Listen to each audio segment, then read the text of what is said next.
Ace your essays. Master the art of organizing and structuring your GMAT and GRE essays. Hello, language learners. Today, we're diving into an essential component of your GMAT and GRE test preparation: organizing and structuring your essay.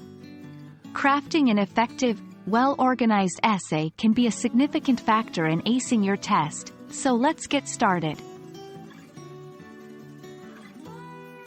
When it comes to essay writing, structure is key.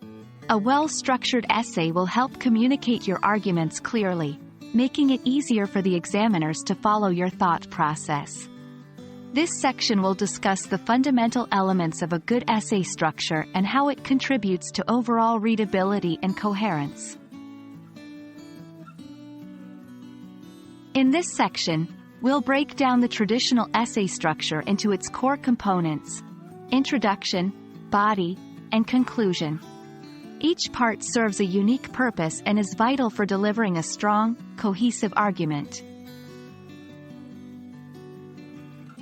A compelling introduction sets the tone for your entire essay.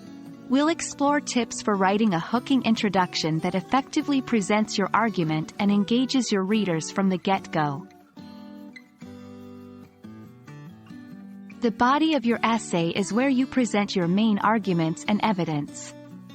We'll delve into how to structure your paragraphs effectively, using topic sentences, supporting details, and transitional phrases to ensure clarity and flow.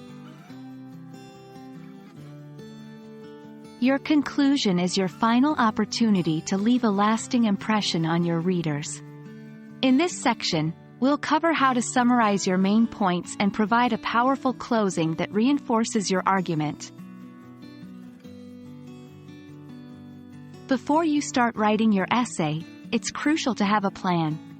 Here, we'll discuss the importance of creating an outline and how it can guide your writing process, ensuring that your essay remains focused and well-structured.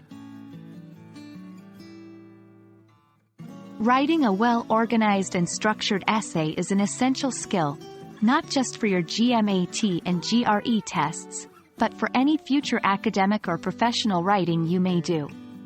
With practice, you'll be crafting strong, persuasive essays with ease. We hope this guide proves helpful as you continue your language learning journey. Until next time, keep practicing and stay curious.